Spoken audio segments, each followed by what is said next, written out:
Hello, I'm Deborah Bronstad. I'm here to talk today about how to deal with grief. Most of us are unprepared when we face a loss for how to deal with grief, and we can be surprised by the many ways that it affects us mentally, emotionally, spiritually, relationally, even physically. Grief affects us in so many different ways. You know, every relationship and therefore every loss is unique in the way that it affects the person grieving. Some people will experience emotional ups and downs. Others are filled with anger or regret. Others feel pain in their bodies. Well, there's a variety of grief symptoms, and most of us feel like our energy wanes when we're grieving. Our society has not really prepared us well for dealing with grief. You know, the first few days after a major loss, you'll probably hear a lot of unhelpful comments. People who are well meaning and want to be helpful, but they say things that perhaps even make you angry. You know, we're accustomed to being kind of strong and independent. Even at work, you know, you'll get the customary 3 days off, but then you're supposed to be back in your position, ready for your next assignment. The trouble is that with grief and the way it affects us emotionally as well as cognitively, we don't have the same level of patience or creativity or productivity that we did before our loss. And other people may not understand the limitations that that puts on us. Grief can knock the wind out of your sails. And we have to kind of deny our true feelings sometimes just to get on with life. You know, we're still, if you're a parent or you're still a worker or a child, you have maybe adult parents that you need to take care of, or you have these other relationships and responsibilities that you don't necessarily get to take time off of when you're grieving. There's a number of things that you can do to deal with grief to bring comfort and soothing as you experience your loss. The first thing you can do is to try to identify the people that are part of your support network. People who won't mind if you tell stories, maybe over and over again, about the memories of your loved one. Let them know you just need them to listen. Another thing that you can do is to read a book like the Grief Recovery Handbook by John James and Russell Friedman. The actual title of it is The Grief Recovery Handbook, the Action Program for Moving Beyond Death, Divorce, and Other Losses. They have some suggested exercises to unburden your heart. There's other books that are written by people who've experienced loss that might be helpful, especially if you find an author who's experienced a similar type of loss as you.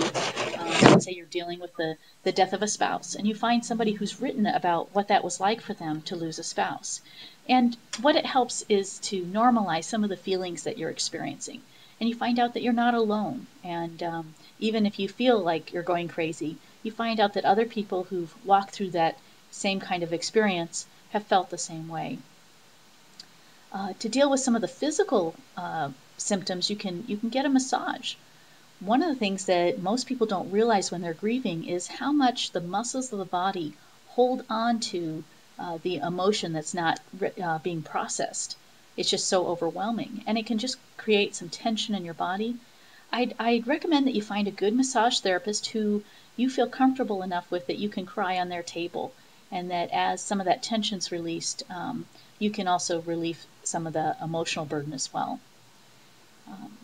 Another idea is to create a book of memories with the pictures and journaling about good times that you and your loved one shared together. I remember the day after my stepmom died, I had it in my heart I wanted to create a collage on poster board of our pictures. And I'm really not a very creative person in that way, and so I didn't really know how to even go about that. But I happened to mention it to a friend of my mom's who was a creative memories consultant, and she helped my sisters and I take a box of pictures in a shoebox. I guess it was a shoebox full of pictures, and transform them into really some precious collages that you can see here.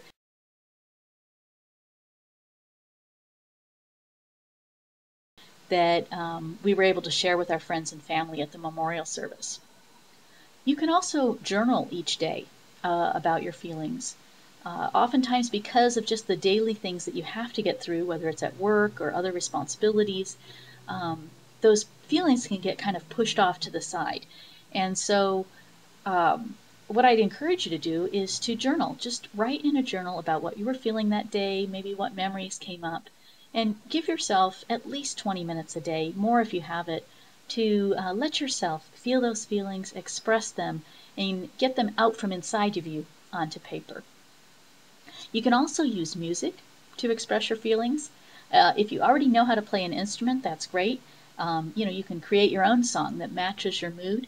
But even if you don't, going to a piano or to some percussion instruments and just do something kind of new and let yourself experiment. When I was 12 years old, I remember my father telling me about his mother dying. And I was one of over 40 grandchildren, so I didn't know her really well. But I do remember this surge of emotion that came over me. And literally, I was at the piano practicing when he told me. And so I just let loose on a kind of a mournful melody that was already written. I was reading it out of my book. But to this day, my brother still reminds me about the day that Grandma died and remembering me playing that song. And I played it many times after that when I just felt that sadness. You can also use art to express yourself. Even if you don't feel like you can draw or paint, you can create using color and intensity that just is an expression of your feelings. It's really not about the product that you create, but it's about the process and letting yourself just kind of go with that process and express yourself in an artistic way.